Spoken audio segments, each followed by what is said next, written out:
Olá pessoal, sou o Reuel do 10º D e conforme o professor solicitou, vou estar falando um pouco sobre a apostila 21 que trata do pagamento indevido.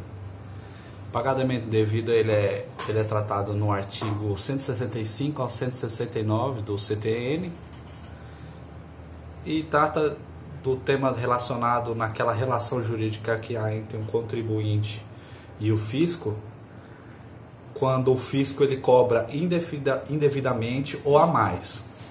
O artigo 165 do CTN ele vai tratar dessa definição do que seria o pagamento indevido. No caput ele trata que o pagamento indevido é aquele pagamento feito pelo contribuinte indevidamente ou a mais, ele poderá ser restituído total ou parcialmente.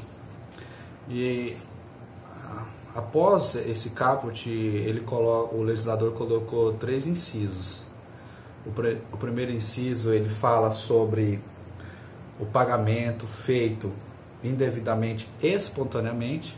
O segundo inciso ele trata do erro, da edificação do contribuinte, seja ele através de uma alíquota errada ou a próprio formulário de pagamento equivocado feito pelo fisco, o contribuinte ele vai poder ser restituído. E o terceiro inciso ele vai trazer a modificação de uma decisão judicial, caso ela seja modificada, seja em razão de algumas ações em que serve de instrumento para modificações de decisões, poderá ser restituído. A apostila vai trazer sequencialmente os artigos. O próximo artigo é o artigo 166, que ele vai tratar das restituições do tributos indiretos.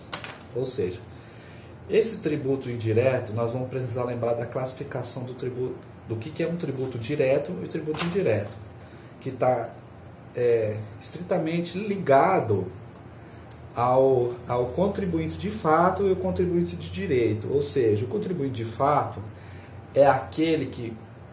Vamos falar primeiro do contribuinte de direito. O contribuinte de direito é aquele em que a lei determina quem que é o contribuinte, quem seria o responsável em dar o pagamento daquele tributo. E o contribuinte de fato é aquele quem de fato vai lá, paga, aquele terceiro que não tem nada a ver com a relação jurídica, vai e paga aquele tributo. E nesse artigo 166 ele vai tratar desse tributo indireto, que temos como exemplo o ICMS e o ITBI. Que caso esse encargo ele seja pago não pelo contribuinte de direito e sim pelo de fato, quais são as hipóteses em que poderá ser restituído, e essas hipóteses só poderão ser restituídas em caso de prova da não repercussão e da autorização expressa. No próximo artigo, o artigo 167, fala sobre a restituição de juros e penalidades. Dentro desse tópico, temos 2 subtópicos, que vai estabelecer regras, através do artigo 167, em que os juros e as penalidades elas terão que ser restituídas proporcionalmente. Dentro dessas sub-regras, de juros e penalidades, temos a restituição proporcional dos valores, desses valores, que é a mora e a penalidade. Em caso de mora e penalidade, esse valor será restituído proporcionalmente, ou seja, ocorrido ter sido cobrado indevidamente tal tributo, seja ele qualquer hipótese dos incisos do artigo 165, o contribuinte poderá ser restituído proporcionalmente em razão da mora e da penalidade. Ou seja, em razão da mora ele pagou R$50, por exemplo. Ele poderá ser restituído desses R$50 que foi em razão da mora e não em razão do tributo. Ele será restituído proporcionalmente ao que foi pago. E a outra sub-regra é a multa de caráter formal, que está relacionado às obrigações acessórias. Caso elas fossem descumpridas, o valor da multa não seria alterável. E finalizando no artigo 168, que fala da extinção do direito de pleitear a restituição, trata lá sobre o prazo para você fazer esse pedido.